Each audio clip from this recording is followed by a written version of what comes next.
यहाँ माँ और बेटी के अटूट प्यार, समर्पण और एहसास की एक बेहद भावुक और दिल को छू लेने वाली कहानी प्रस्तुत है। माँ का आंचल और बंद संदूक। छोटे से कस्बे की एक तंग गली में एक मिट्टी और ईंटों से बना छोटा सा घर था। उस घर के आंगन में एक पुराना नीम का पेड़ था, जिसकी छांव तले सावित्री का पूरा संसार बसता था। सावित्री एक ऐसी महिला जिसने अपने पति के असमय गुजर जाने के बाद केवल अपनी 7 साल की बेटी अनन्या के लिए अपनी पूरी जिंदगी न्यौछावर कर दी थी। सावित्री के पास कोई बहुत बड़ी संपत्ति नहीं थी, बस सिलाई की एक पुरानी मशीन, चेहरे पर थकान छुपाती हुई एक प्यारी सी मुस्कान और अपनी बेटी अनन्या के लिए असीम प्यार। माँ, मेरी फ्रॉक का बटन टूट गया, 7 साल की नन्ही अनन्या रोते हुए बोली। सावित्री ने तुरंत सिलाई का काम छोड़ा और अनन्या को गोद में बिठाते हुए कहा, अरे मेरी गुड़िया, बस 2 मिनट रुको, अभी ठीक कर देती हूँ, रोते नहीं हैं। रोने से तो चेहरे की रंगत उड़ जाती है। सावित्री रात रात भर जाग कर गांव के लोगों के कपड़े सिलती थी। रात के सन्नाटे में जब पूरी दुनिया सो रही होती, तब सिर्फ सावित्री की सिलाई मशीन की टप टप आवाज गूंजती थी।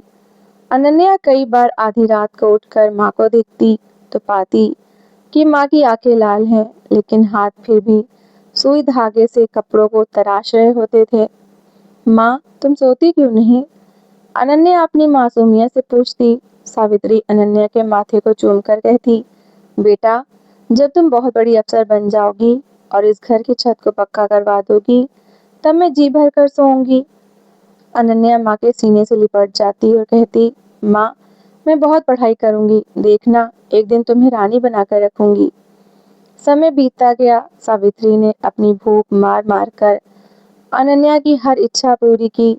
जब बारिश के मौसम में छत से पानी टपकता, तो सावित्री अनन्या के बिस्तर पर पन्नियां बिछा देती और खुद पूरी रात बाल्टी लेकर टपकते पानी को रोकती रहती, ताकि उसकी बेटी की नींद में कोई रुकावट न आए।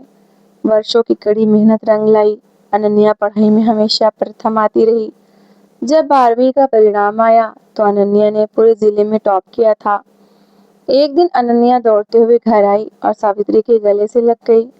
माँ, मेरा एडमिशन दिल्ली के सबसे बड़े कॉलेज में हो गया है। मेरा सपना पूरा हो गया माँ। सावित्री की आंखों से आंसू छलक पड़े। वो खुशी के आंसू थे, लेकिन साथ ही एक गहरा डर भी था। दिल्ली की पढ़ाई का खर्च कैसे उठेगा? अगले ही दिन सावित्री ने अपनी माँ से मिली आखिरी निशानी, सोने की 2 पुरानी चूड़ियां निकलवा कर बेच दी। जब अनन्या ने माँ के खाली हाथों को देखा, तो उसकी आंखें भर आईं। माँ, आपने अपनी चूड़ियां बेच दी, ये तो नानी की आखिरी निशानी थी। सावित्री ने अनन्या के हाथों को चूमते हुए कहा, बेटा, गहने तो मिट्टी हैं, मेरी असली संपत्ति तो तुम हो। जब तुम पढ़ लिख कर कुछ बन जाओगी, वही मेरे लिए सबसे बड़ा गहना होगा। अनन्या दिल्ली चली गई। पहली बार सावित्री का वो छोटा सा घर पूरी तरह से सुनसान हो गया। घर के हर कोने में अनन्या की हंसी, उसकी नादानियां और उसकी बातें गूंजती रहती थीं। सावित्री रोज शाम को चौखट पर बैठकर गली के मोड़ को ताकती रहती, मानो अभी अनन्या बस्ता संभालती हुई आएगी और कहेगी, माँ, मुझे बहुत भूख लगी है। दिल्ली में अनन्या की एक नई जिंदगी शुरू हुई। बड़ा शहर, बड़ी गाड़ियां, बड़े बड़े सपने और ऊंचे लोग। शुरुआत में अनन्या रोज अपनी माँ को फोन करती थी। दिन भर में उसने क्या किया, क्या खाया, सब बताती थी। लेकिन धीरे धीरे कॉलेज का काम, नए दोस्त और शहर की तेजी में अनन्या की दिनचर्या बदलने लगी। फोन कॉल दिन में एक बार से हफ्ते में एक बार और फिर महीनों में एक आध बार होने लगे। सावित्री रोज फोन को संभाल कर रखती, उसे बार बार पूछती कि कहीं उसकी घंटी बजे और अनन्या की आवाज सुनाई दे। हेलो अनन्या, कैसी है मेरी बच्ची? सावित्री जब भी फोन करती, उसका पहला सवाल यही होता, माँ, मैं ठीक हूँ, अभी बहुत व्यस्त हूँ, असाइनमेंट बना रही हूँ, बाद में बात करती हूँ। अनन्या का त्वरित जवाब आता और फोन कट जाता। सावित्री फोन को अपने सीने से लगा लेती और सोचती, मेरी बच्ची बहुत मेहनत कर रही है, थकी होगी। साल बीतते गए, अनन्या की पढ़ाई पूरी हो गई और उसे एक बहुत बड़ी बहुराष्ट्रीय कंपनी एमएनसी में ऊंचे पद पर नौकरी मिल गई। उसका वेतन लाखों में था। अब अनन्या का रहन सहन, बोलने का तरीका और सोच पूरी तरह बदल चुकी थी। सावित्री जब भी गांव में किसी को मिलती तो गर्व से कहती, मेरी अनन्या शहर में बड़ी अफसर बन गई है। लेकिन सावित्री का दिल अंदर ही अंदर तड़पता था। अनन्या त्योहारों पर भी घर नहीं आती थी। माँ, इस बार कंपनी की बहुत जरूरी मीटिंग है, या माँ, इस बार छुट्टियां नहीं मिली, जैसे बहाने अब आम हो चुके थे। एक बार अनन्या 2 साल बाद कुछ दिनों के लिए अपने गांव आई। सावित्री की खुशी का ठिकाना न था। उसने अनन्या की पसंद के चावल के पापड़, आम का अचार और कढ़ी बनाई। लेकिन जब अनन्या घर पहुंची तो उसके चेहरे पर खुशी से ज्यादा चिड़चिड़ापन था।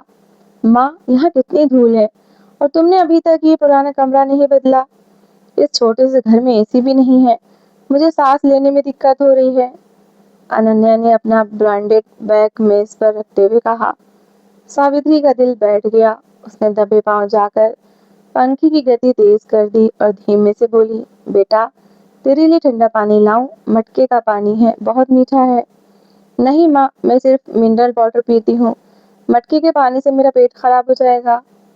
अनन्या ने अपने फोन में देखते हुए रूखेपन से कहा।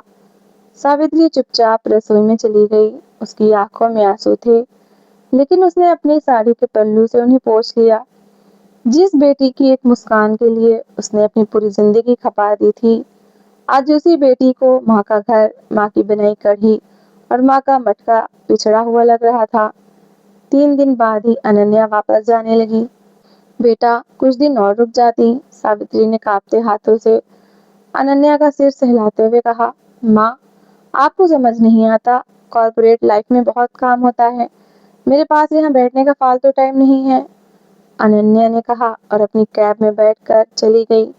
सावित्री धूल उड़ती सड़क को तब तक देखती रही जब तक कि कार ओझल नहीं हो गई। गांव लौटने के 1 साल बाद अनन्या अपनी चमचमाती दुनिया में पूरी तरह खो चुकी थी। प्रमोशन, पार्टियां और विदेश यात्राएं ही उसकी पहचान बन चुकी थी। एक दिन ऑफिस में एक महत्वपूर्ण प्रेजेंटेशन के दौरान अनन्या का फोन बार बार बजने लगा। फोन गांव के पड़ोसी रामू काका का था। अनन्या ने चिड़चिड़ाकर फोन उठाया। काका, मैं मीटिंग में हूँ, बाद में बात कीजिए। उधर से काका की कांपती आवाज आई। बिटिया, तुम्हारी माँ सावित्री भाभी की तबीयत बहुत खराब है। डॉक्टर कह रहे हैं कि उनके पास ज्यादा समय नहीं है, तुम तुरंत आ जाओ। अनन्या के हाथ से पेन छूटकर गिर गया। कुछ पल के लिए उसके आसपास का सारा शोर थम गया। दिल में एक अनजाना सा डर बैठ गया। उसने बिना कुछ सोचे समझे अपनी गाड़ी निकाली और गांव की तरफ दौड़ पड़ी। पूरे रास्ते अनन्या के दिमाग में माँ की कही पुरानी बातें गूंज रही थी। बेटा, जब तुम बहुत बड़ी अफसर बन जाओगी तब मैं जी भर कर सोऊंगी। जब अनन्या घर पहुंची तो आंगन में सन्नाटा था। नीम का पेड़ वैसे ही खड़ा था, लेकिन उसकी छांव आज बहुत भारी लग रही थी। कमरे में सावित्री खाट पर लेटी हुई थी। उसके बाल पूरी तरह सफेद हो चुके थे, चेहरा पिचक गया था और आंखें बंद थीं। वो सांसें बहुत मुश्किल से ले रही थी। माँ, अनन्या चिल्लाते हुए सावित्री के पैरों के पास गिर पड़ी। सावित्री ने बहुत मुश्किल से अपनी भारी पलकें खोली। अपनी बेटी को सामने देखकर उसके सूखे होठों पर एक हल्की सी मुस्कान आ गई। उसने कांपते हाथों से अनन्या के सिर पर हाथ रखा, लेकिन उसके मुंह से कोई शब्द नहीं निकला। डॉक्टर ने बाहर आकर अनन्या से कहा, बेटा, तुम्हारी माँ को फेफड़ों का गंभीर संक्रमण है और शरीर में बहुत कमजोरी है। इन्होंने सालों से अपने खान पान पर ध्यान नहीं दिया और न ही अपनी बीमारी के बारे में किसी को बताया। अब ये केवल दवाइयों के भरोसे नहीं, बल्कि अपनी आखिरी इच्छा पूरी होने के इंतजार में सांसें ले रही हैं। अनन्या का दिल दहल गया। वो रोते रोते अपने पुराने कमरे में गई। वहां सब कुछ वैसा ही था जैसा वो सालों पहले छोड़कर गई थी। उसकी पुरानी किताबें, उसकी स्कूल की यूनिफॉर्म और लकड़ी की मेज। तभी उसकी नजर कोने में रखे एक पुराने लोहे के संदूक पर पड़ी। ये वही संदूक था जिसे सावित्री हमेशा ताला लगाकर रखती थी और अनन्या को कभी इसे छूने नहीं देती थी।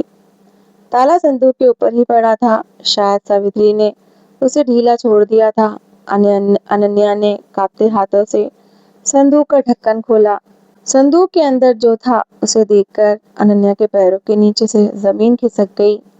संदूक में कोई सोने चांदी के गहने या कीमती सामान नहीं था। उसमें रखा था अनन्या के बचपन के पहले फटे हुए जूते, जिन्हें सावित्री ने सूत के धागे से सिलकर संभाल कर रखा था। अनन्या की पहली ड्राइंग, जिसमें उसने एक छोटी सी झोपड़ी और एक माँ बेटी बनाई थी। एक डायरी जिसमें सावित्री ने पिछले 10 सालों का पाई पाई का हिसाब लिखा था। कहाँ से सिलाई के पैसे बचाकर अनन्या की फीस भरी, कब अपनी दवाई के पैसे रोककर अनन्या के लिए नया कोट खरीदा, और सबसे नीचे रखी थी चिट्ठियों की एक पूरी गड्डी। अनन्या ने कांपते हाथों से उन चिट्ठियों को उठाया। वो सभी लिफाफे अनन्या के दिल्ली वाले पते पर लिखे हुए थे, लेकिन उन पर कभी डाक टिकट नहीं लगा था। सावित्री ने वो खत लिखे तो थे, लेकिन इस डर से कभी पोस्ट नहीं किए कि कहीं उसकी बेटी अपनी पढ़ाई या काम में परेशान न हो जाए। अनन्या ने खत खोला और पढ़ना शुरू किया। मेरी प्यारी बिटिया अनन्या, आज बहुत ठंड है। जब भी ठंड बढ़ती है मुझे तेरी बहुत याद आती है। तुम बचपन में हमेशा मेरे पल्लू में छुप जाती थी। शहर में तेरे पास पर्याप्त गर्म कपड़े हैं ना? यहाँ सिलाई मशीन का काम अब कम हो गया है। आंखें भी थोड़ा धुंधला देखने लगी हैं। लेकिन तुम चिंता मत करना, मैं बिल्कुल ठीक हूँ। बस जब भी तुझे फुर्सत मिले, एक बार फोन पर हंस दिया कर। मेरी पूरी थकान मिट जाती है। अनन्या ने दूसरा खत खोला। मेरी गुड़िया, आज गांव में पंडित जी आए थे। वो कह रहे थे कि बड़े शहरों में बच्चे अपने बूढ़े माँ बाप को भूल जाते हैं। मैंने उनसे बहुत लड़ाई की। मैंने कहा, मेरी अनन्या ऐसी नहीं है। वो तो बहुत बड़ी अफसर है, उसके पास देश विदेश के काम है। पर बेटा, कभी कभी दिल करता है कि तू आए, मेरे सिर को अपनी गोद में रखे और पूछे कि माँ, तू कैसी है? और मैं जानती हूँ तू व्यस्त है, तू खुश रहे, मेरी उम्र भी तुझे लग जाए। और आखिरी खत, जो सिर्फ 1 महीने पहले लिखा गया था। अनन्या, डॉक्टर साहब कहते हैं कि मेरी आंखें और फेफड़े अब थक चुके हैं।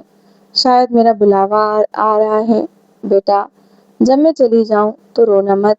मैंने अपनी जिंदगी का हर पल तेरे लिए जिया है। अगर मुझसे कभी कोई भूल हुई हो तो अपनी अनपढ़ माँ को माफ कर देना। इस संदूक में तेरी बचपन की यादें हैं, इन्हें संभाल कर रखना। और हाँ, समय मिले तो किसी गरीब बच्ची को एक जोड़ी जूते दिला देना। मुझे लगेगा मेरी अनन्या ने मुझे मेरी चूड़ियां वापस लौटा दी। चिट्ठियां पढ़ते पढ़ते अनन्या की चीख निकल गई। वो फूट फूट कर रोने लगी। उसका पूरा शरीर कांप रहा था। जिस सफलता, जिस पैसे और जिस आधुनिकता पर उसे गर्व था, वो सब इस कागज के टुकड़ों और माँ के निस्वार्थ प्रेम के सामने बौना और नीरस लग रहा था। माँ, मुझे माफ कर दो माँ, मैं कितनी अंधी हो गई थी। अनन्या चिल्लाती हुई सावित्री के कमरे की ओर भागी। वो सावित्री के बिस्तर के पास घुटनों के बल बैठ गई। उसने सावित्री का कमजोर और कांपता हुआ हाथ अपने हाथों में लिया और उसे अपने चेहरे से लगा लिया। माँ, आंखें खोलो माँ, देखो आपकी अनन्या आई है। अब मैं कहीं नहीं जाऊंगी माँ, मैं अपनी नौकरी छोड़ दूंगी, मैं आपके पास रहूंगी। आप जो कहोगी वही करूंगी। प्लीज माँ, एक बार आंखें खोल दो। अनन्या के आंसू सावित्री के सूखे हाथों पर गिर रहे थे। तपते आंसुओं का एहसास होते ही सावित्री की आंखों के कोने से एक आंसू की बूंद ढलक कर उसके गाल पर आ गई। उसने बहुत धीरे से अपनी आंखें खोली। माँ, मुझे माफ कर दो। मैं बड़ी अफसर तो बन गई, लेकिन एक अच्छी बेटी नहीं बन पाई। मुझे आपकी कोई चूड़ी नहीं चाहिए माँ, मुझे बस आपका आंचल चाहिए। अनन्या रोते हुए बोली। सावित्री ने अपनी पूरी ताकत समेटकर अनन्या के गाल को सहलाया। उसकी आंखों में कोई शिकायत नहीं थी, कोई गुस्सा नहीं था। वहां सिर्फ और सिर्फ असीम छलकता हुआ वात्सल्य था। बेटा, तू आ गई है। अब अब मुझे कोई तकलीफ नहीं है। सावित्री ने बहुत धीमी टूटती हुई आवाज में कहा, माँ, आप ठीक हो जाओगी। हम शहर चलेंगे, बड़े अस्पताल में इलाज कराएंगे। अनन्या ने कांपते स्वर में कहा। सावित्री ने धीरे से सिर हिलाया। नहीं बेटा, मेरा अस्पताल, मेरा घर, सब तू ही है। तू हंसती रहे, बस वही मेरी दवा है। उस रात के बाद अनन्या ने एक पल के लिए भी अपनी माँ का साथ नहीं छोड़ा। उसने अपनी बड़ी कंपनी से लंबी छुट्टी ले ली और गांव में ही रहकर माँ की सेवा में लग गई। उसने शहर के बड़े डॉक्टरों को गांव में ही बुलवाया और दिन रात एक करके अपनी माँ की देखभाल की।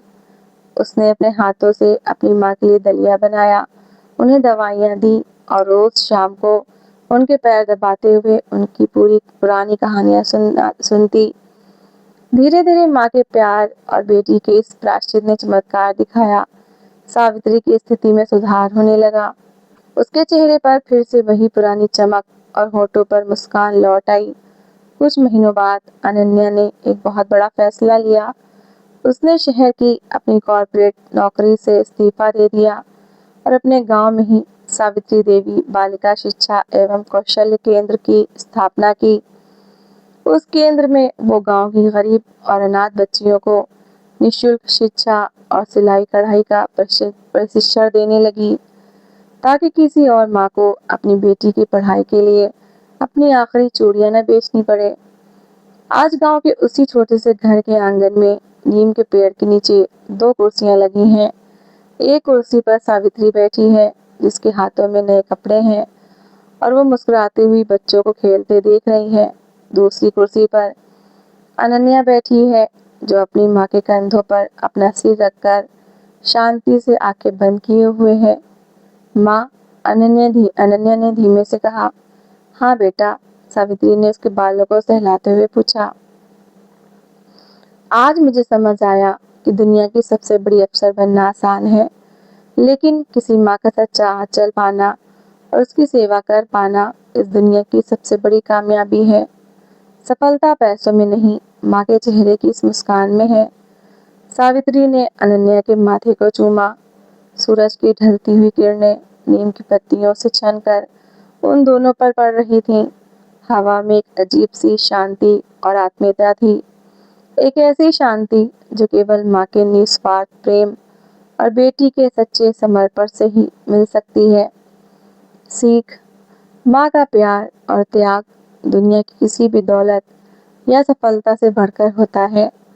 जीवन में आप कितने भी बड़े और सफल क्यों न बन जाएं, अपने माता पिता और उनके समर्पण को कभी मत भूलिए। माता पिता के चेहरे की सच्ची मुस्कान और उनका आशीर्वाद ही जीवन की सबसे बड़ी कामयाबी है। तो दोस्तों, इस कहानी को लेकर आपकी क्या राय है? कमेंट सेक्शन में अपनी राय ज़रूर शेयर करें। और अगर आपको हमारी आज की कहानी अच्छी लगी हो तो प्लीज़ इसे लाइक शेयर ज़रूर करें और ऐसी ही emotional, suspense, family story, love story, motivational story को सुनने के लिए मेरे चैनल को सब्सक्राइब ज़रूर करें। तो मिलते हैं एक नई और दिलचस्प कहानी के साथ। Thanks for watching.